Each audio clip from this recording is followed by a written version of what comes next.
Gracias por la invitación para platicar un poco más sobre el mercado de valores en México, qué está sucediendo hoy, hacia dónde creemos que va y por lo que estamos trabajando en la Asociación Mexicana de Instituciones Bursátiles.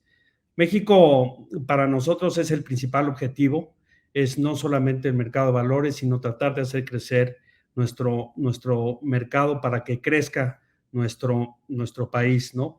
Y quisiera yo hacer esta presentación, entiendo que ya se está viendo, ¿no? Un pequeño summary de lo que pensamos que debe pues, suceder en el mercado, ¿no? Y pues aquí vamos, ¿no? Básicamente, ¿qué es el mercado de valores? Pues el mercado de valores es un lugar donde concurren demandantes y oferentes de valores. Les decía yo, el mercado de valores no es otra cosa más que el lugar donde concurren demandantes y oferentes de valores. Y pues la descripción de valores en los últimos 50 años ha cambiado muchísimo, ¿no? Y digo 50 porque antes de 1970, 71 en México, básicamente solamente existían como en la determinación de valores las acciones. A partir de principios de los 70, vemos el nacimiento en México de los certificados de la tesorería, mejor conocidos como CETES, ¿no? Y de ahí empieza el surgimiento de dos mercados en México fundamentales, que yo les diría que hasta principios de los 90 se mantienen esos dos productos como la base general de mercados. Hay otro tipo de productos que se derivan de las acciones y de los CETES, hoy que se conocen más con el término de bonos, en este caso gubernamentales. Y básicamente lo que vemos es crecer productos derivados en cuanto a los productos derivados per se, pero también se empieza a generar el papel comercial, se empiezan a generar otro tipo de instrumentos conocidos como valores que se empiezan a negociar en los mercados de valores. Entonces sería importante para tu audiencia hoy, Edgar, pues que platiquemos un poquito cuál es la estructura del mercado, ¿no?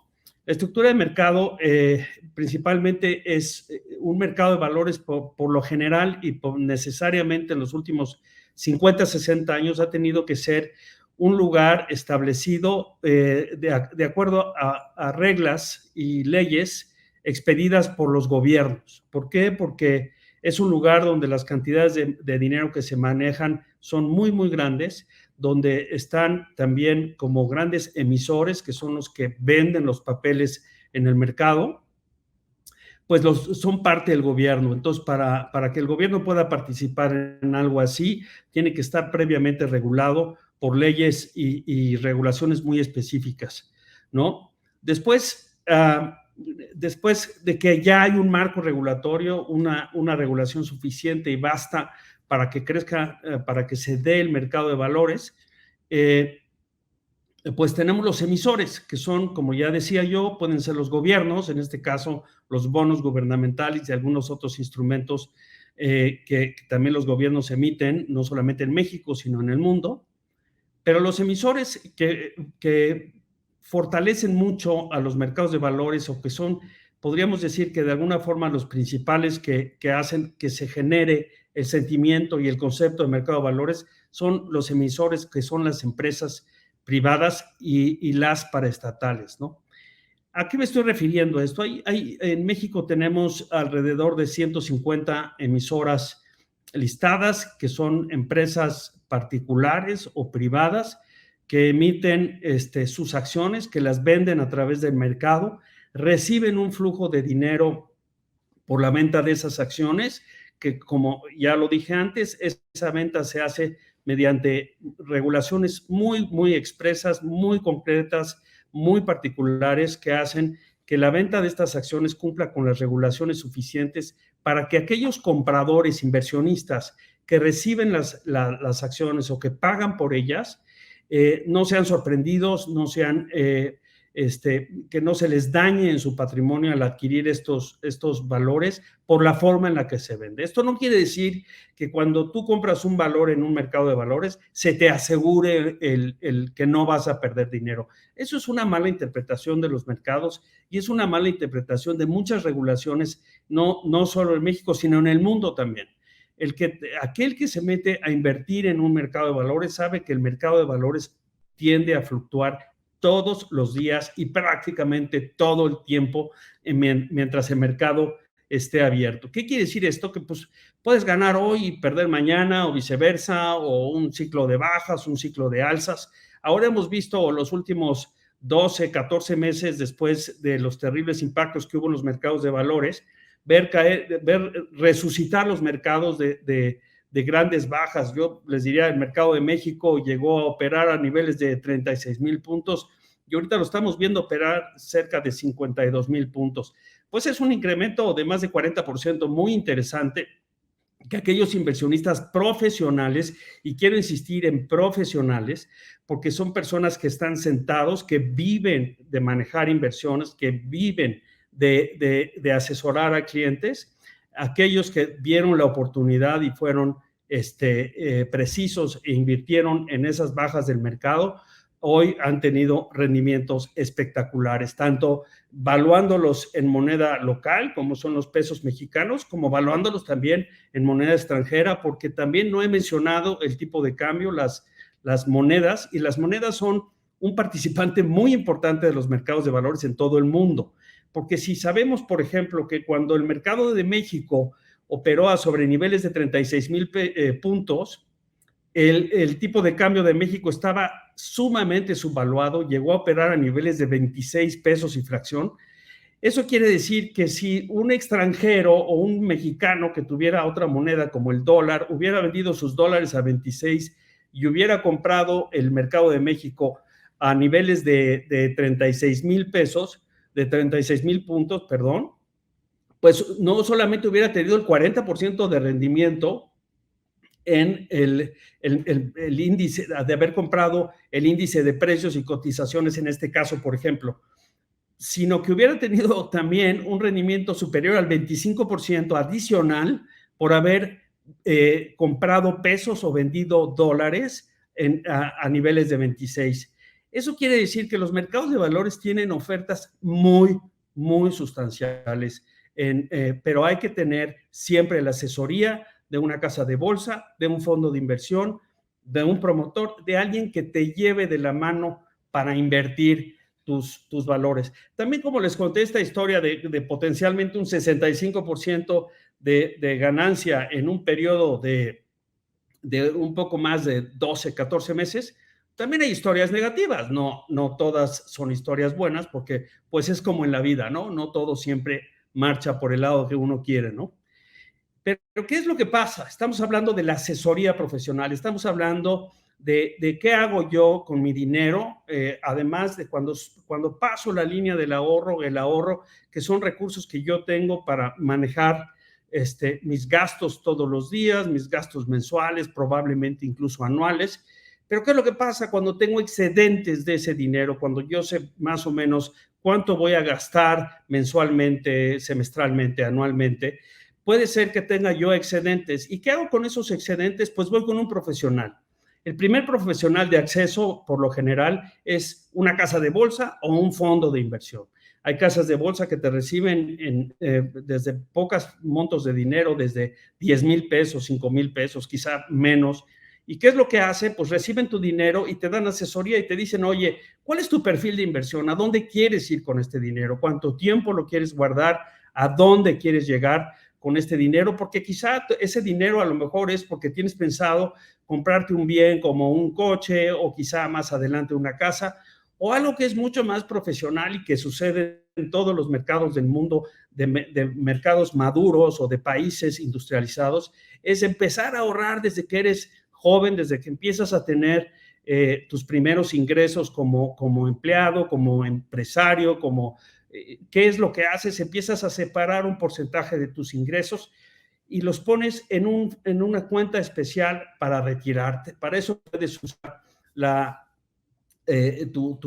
cuenta de ahorro voluntario en una Afore, en el caso de México, o también puedes abrir una cuenta en una casa de bolsa y asesorarte de un promotor especializado que tiene una certificación, que por cierto es una certificación que damos en la MIB, que los invito a todos aquellos que se quieran profesionalizar un poco más a que tomen sus certificaciones. Tenemos distintos niveles de certificación y tenemos distintos niveles de conocimiento para que te vayas profesionalizando en el mercado. Hoy en día vemos, por ejemplo, muchas mujeres que eran impensables hace 30, 40 años, muchas mujeres convirtiéndose en profesionales de la inversión y déjenme decirles que son enormemente exitosas. ¿Qué es lo que pasa? Que la inversión no es exclusivamente para los profesionales. La inversión en valores es algo que tiene que ser coadyuvante de la riqueza y de la formación de una familia, de una persona, para llegar a una solidez financiera en el momento correcto. ¿Y a qué quiere decir el momento correcto?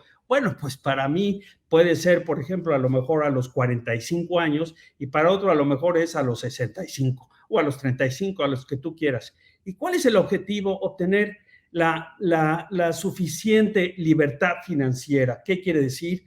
Que tú no dependas de tu ingreso por tu trabajo de todos los días, por el camino de tu empresa, por lo que tú haces todos los días, sino que empieces a equilibrar tu vida económica con un acervo de recursos que te permita ser más resistente a las ondas económicas, a las bajas económicas, a las adversidades económicas que puedes tener por cualquier razón, pero que tengas lo que nosotros en México solemos decir un colchoncito. Y la palabra colchoncito viene porque justo la gente escondía su dinero, sus recursos debajo del colchón, porque así se cuidaba el dinero. Hoy, en el siglo XXI, ya no se cuida el dinero debajo del colchón, porque además de ser inoperante, es peligroso y es riesgoso. ¿Qué es lo que pasa? Después de eso, en México nos faltaba una estructura de inversiones suficiente. Entonces, la gente, ¿qué hacía? Salía y compraba inmediatamente bienes inmuebles. Decía, pues, las piedras no pierdes, ¿no? Así nos decían nuestros papás, en las piedras no pierdes. Pues sí, en las piedras no pierdes en la mayoría de los casos, pero también hay eventos negativos, ¿no? Puedes pensar en aquellas veces en las que inviertes en un departamento, lo rentas y el inquilino no te paga la renta, pues ya te fue muy mal, ¿no? Seguramente ya estarás diciendo, ¿para qué compré esto, no? El mercado de valores te ofrece, dentro de otras cosas, a través de la asesoría de casas de bolsa o de fondos de inversión, te ofrece asociarte con los empresarios más importantes, no solo de México, sino del mundo, porque México tiene un escenario del cual me voy a permitir hablarles, en el que no pasa en ninguna parte del mundo, y sí lo oyeron muy bien. En México tú puedes comprar acciones de las principales empresas de los mercados principales del mundo. ¿Y qué quiero decir con esto? Para ustedes que son jóvenes y están empezando a invertir, seguramente les serán muy comunes los nombres como Google, como Apple, como Facebook. Esas empresas hoy las puedes comprar a través de tu casa de bolsa en una cuenta de inversiones a tu nombre, y tú puedes decirle, oye, cómprame estas empresas o cómprame las empresas mexicanas también, como son América Móvil, FEMSA, Cemex y muchas que crecen muchas veces muchísimo más que muchas de las extranjeras. Pero, ¿qué es lo que pasa? Empiezas a hacer tu portafolio y es como tener, decía algún amigo mío hace muchos años, decía, es como tener trabajadores que trabajan para ti. Cuando tú eres accionista de una compañía, ¿qué es lo que pasa? Que todo el grupo de directivos, lo que se conoce como el management, son gente que se le va a levantar todos los días a trabajar para que tú ganes dinero como accionista de esa empresa. Eso no pasa en otros lados, eso no pasa, por ejemplo, en un bien inmueble, en muchas cosas no pasa. Entonces, ¿qué es lo que pasa? Que además de tu desarrollo profesional como persona, como médico o como ingeniero, necesitas también ayudarte de los mejores empresarios de México, de los mejores asesores. ¿Para qué? Para que tú vayas generando también tu riqueza con el tiempo. Y eso son las casas de bolsa y los fondos de inversión. Tú eres, en este caso, por ejemplo, pues eres el público inversionista, y se dice público inversionista y se pretende pensar en un sentido general. Yo les diría que pienses en ti como persona. Hoy, ¿qué necesitas? Pues necesitas tener necesariamente una cuenta de inversiones donde inviertas de acuerdo a tu perfil de inversión, inviertas de acuerdo a tus necesidades y tus expectativas en tu vida económica, si te vas a casar en 2 o en 5 años, o si piensas hacer una maestría y tienes que ahorrar e invertir para, pues la inversión es un camino más rápido de conseguir esos recursos para tener una vida mucho más saludable. También participan mucho en los mercados de valores y es muy importante saberlo porque probablemente en cuanto a los montos más grandes, que es un mercado que se conoce como el mercado institucional, son precisamente los mismos fondos de inversión, pero también las tesorerías de las empresas. ¿Qué son las tesorerías de las empresas? Pues muchos de ustedes lo dominan. Es la parte de todas las empresas que existen donde se manejan los recursos de la empresa. Y los recursos, por lo general, son cuentas de dinero, pero también pueden ser deudas, ¿no? Entonces, en las tesorerías que se toma la decisión de invertir en tal o en cual instrumento, por lo general son instrumentos del mercado de deuda, es decir, bonos y ese tipo de instrumentos que hacen que las inversiones crezcan, ¿no? O sea que el mercado de valores no es exclusivamente para las personas, sino también para las empresas, ¿no? Es importante hacerles saber que en México está habiendo un cambio impresionante, como la gráfica se los puede decir. ¿Qué es lo que pasó durante los últimos años? Aquí nuestra gráfica habla de 2011 como la primera, el primer recuento, pero yo les puedo decir que estos números de cuentas son el número de cuentas que todas las casas de bolsa juntas, que somos 35 casas de bolsa que hay en México autorizadas por la Comisión Nacional Bancaria de Valores, en solamente 10 años hemos crecido casi 10 veces el tamaño del número de cuentas en México. ¿Qué es lo que ha pasado? En México, a través de los diferentes accesos que hay tecnológicos o de empresas fintechs, se puede llegar mucho más a inversionistas más pequeños, con menores cantidades de dinero, pero que también quieren crecer en el mercado. Entonces, yo les recomendaría, por ejemplo, que vieran en esta gráfica, pues el año 2020 al 2021 hay un crecimiento y todavía no termina el año del doble, es decir, 900,000 cuentas más, es decir, doblar en 2 años el número de inversionistas en el mercado de valores de México. Tiene que hablar muy bien del mercado de México. ¿Qué quiere decir? Que los reguladores han trabajado fuertemente para que tú en tu teléfono celular puedas abrir un contrato de inversión en muchas de las casas de bolsa de México. Yo casi te diría que pues en el 70% de las casas de bolsa que hay en México, y puedas abrir un contrato para empezar a hacer tus inversiones y pensar hacia largo plazo. ¿Cuál es la parte difícil de pensar a largo plazo? Pues es sacrificar un poco el dinero que tienes hoy para ponerlo a trabajar para ti hacia el mañana. Entonces es renunciar un poco al gasto de hoy por tener un esquema de mayor libertad financiera en el futuro. ¿Y por qué es importante eso? Si analizan ustedes esta gráfica, quiere decir que el interés por el mercado de valores ha crecido sustancialmente. ¿Y por qué ha crecido? Porque en México, los mexicanos, empezamos a oír el concepto de las pensiones probablemente hace 30 años. Y el tema de las pensiones en todo el mundo industrializado es un tema crítico, toral para todo el mundo en los mercados. El 51%, por ejemplo, de los ciudadanos mayores de edad en los Estados Unidos tienen una cuenta de valores. En México, 1.8 millones de contratos nos habla de apenas el 1.5% del número de empresas, del número de personas en México. ¿Qué es lo que pasa? Pues en México la gente como que decía, el mercado de valores es un negocio para los ricos. Pues no, no es cierto. Justo en el mundo el mercado de valores es un instrumento social para el crecimiento de la riqueza y para el retiro profesional de las personas. ¿Qué quiero decir con profesional?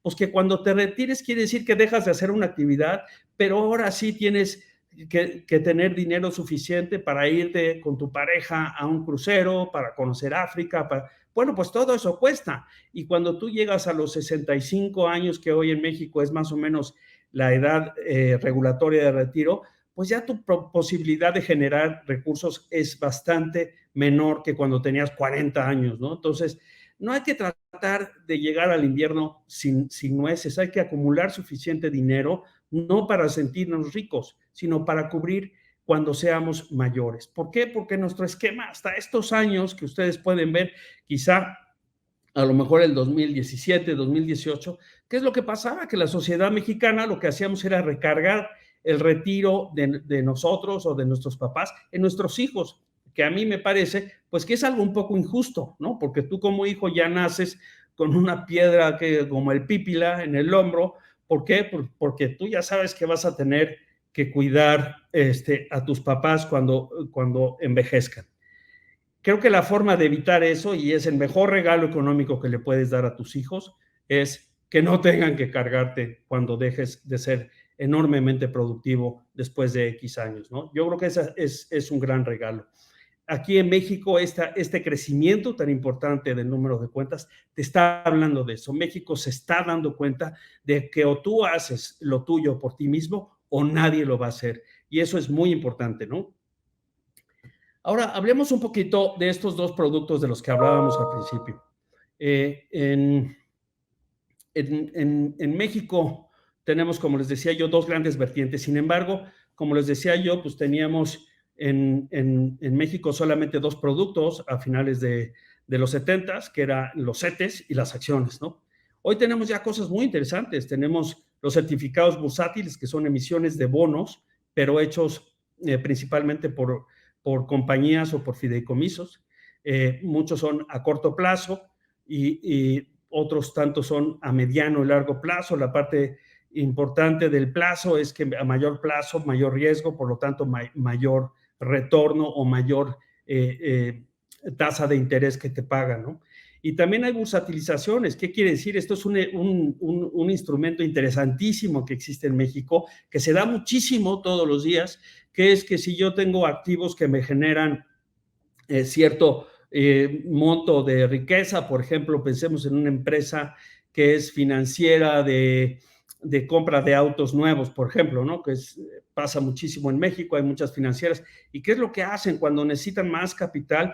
La cartera que tienen la empaquetan en un fideicomiso y se la venden a un inversionista y le dicen, oye, esta cartera en general de 5,000 clientes, pues te genera un retorno del 11.8%, ¿no? Entonces, el que vende esa bursatilización ya deja de recibir ese 11.8, por decir algo, pero ¿qué es lo que hace? Recibe un flujo muy importante que le permite seguir creciendo su cartera por el otro lado.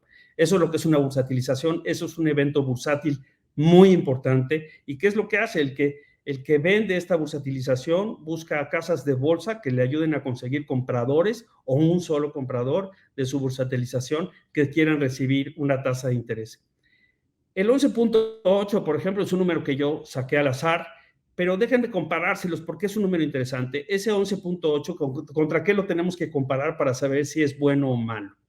Existe un concepto en todos los mercados del mundo que es la tasa libre de riesgo. ¿Qué quiere decir? Que si tú compras un bono que te paga la tasa libre de riesgo, en el caso de México son los bonos M o los CETES, tú vas a tener una tasa de interés. En México andamos por el 5.25%. Entonces, ¿qué es lo que dices? Oye, si yo tengo un instrumento donde puedo invertir el 5 o puedo invertir y ganar el 5, el 5.25, pero es prácticamente imposible que el gobierno me deje de pagar, esa es una tasa que no tiene riesgo. Mi peor escenario es ganar 5.25% invirtiendo en bonos emitidos por el gobierno federal. De ahí todos los instrumentos pues parten por lo general hacia arriba, es decir, si tú vendes unos bonos como empresa o como empresa paraestatal, por ejemplo, en México tenemos los bonos de Pemex o la compañía, la CFE, esos bonos por lo general pagan un poco más de tasa porque aunque tienen el respaldo del gobierno federal, no son el gobierno federal, entonces pagan una sobretasa por ello, ¿no? Eso es lo que vemos mucho en México. Ahora, si quieren, en las preguntas vemos un poco más de eso. Y en el lado de mercado capitales, donde hay muchísima pasión porque se generan, no quiere decir que en deuda no la haya, pero en capitales, que es el capital de las empresas, ¿no? Entonces, el capital de las empresas, por supuesto, lo tenemos en las acciones, que es el primer instrumento que llegó a los mercados como tal, que son partes alícuotas de la propiedad de una empresa que se distribuye entre el público inversionista, ¿no? Pero en México tenemos otros productos que son básicamente productos que se han ido desarrollando en los últimos años, como son las fibras, por ejemplo. Muchos de ustedes conocen las fibras y las fibras la fibra E que es de energía, pero las fibras que son fideicomisos, los cuales reciben bienes inmuebles, generan rentas, esos bienes inmuebles, y las fibras, que son estos instrumentos listados en los mercados de valores, lo que hacen es distribuir hasta el 95% de ese ingreso que tienen por la renta, ya sea de cualquier tipo de inmuebles, industriales, comerciales, de servicios, cualquier tipo de ellos. Entonces, ¿qué es lo que pasa? Estos instrumentos han tenido un auge bárbaro desde 2011, que se listó la primera fibra en México, y han sido muy, muy exitosos. Son 10 años de historia de fibras. Estos instrumentos se conocen en otros mercados, por ejemplo, en Estados Unidos se llaman Real Estate Investment Trusts o REITs, ¿no? Y son enormemente populares porque tienes el respaldo de que atrás de tu inversión no solamente hay la operación de una empresa, sino hay bienes inmuebles. Son enormemente atractivos para inversionistas tanto mexicanos como extranjeros. Tenemos también certificados de capital de desarrollo, lo que mejor se conoce como SECADES o SERPIS, ¿no? SECADES son unos productos de capitales que se listan en los mercados de valores de tal forma que los fondos de pensiones mandatorios o las AFORES, como las conocemos mejor en México, puedan comprar estos instrumentos. ¿Y qué tiene un SECADE? Un SECADE también es un fideicomiso por lo general, y lo que tiene adentro es, ahí sí le cabe de todo. Le puede caber edificios, le pueden caer bonos corporativos. Si son en México, si son en el extranjero, se llaman SERPIS, que es más o menos lo mismo, pero digamos que en otro idioma. Entonces, esas empresas, unas pueden solamente los SECADES invertir en México o en instrumentos generados en México, y los SERPIS por lo general, aunque no es una regla así de estricta, por lo general invierten principalmente en otros países. Después las acciones, de las que ya hemos hablado suficiente, y los SPACs. Los SPACs es un instrumento maravilloso que está teniendo muchísimo auge en México y en el mundo, porque es un instrumento a través del cual los inversionistas, principalmente institucionales, es decir, los fondos de inversiones, los fondos de pensiones privados y públicos, le dan dinero a un manejador especializado en conseguir oportunidades para comprar negocios, empresas, todo tipo de cosas que generen dinero. Y ellos, por hacer ese trabajo de buscar y encontrar el trabajo, se llevan una comisión por hacerlo, pero ellos ya tienen el dinero digamos que en la estructura. ¿Y por qué es importante esto? Porque no es lo mismo llegar a comprar una empresa y decir, oye, déjame ver si consigo el dinero porque creo que tu empresa lo vale muchísimo y todo eso, a llegar y decir, oye, aquí tengo el dinero en efectivo, te pago pasado mañana. Eso por lo general tiene precios de adquisición mucho más interesantes, para decirlo de una forma coloquial, muchísimo más baratos. Eso es lo que hacemos, es lo que hacen prácticamente las casas de bolsa.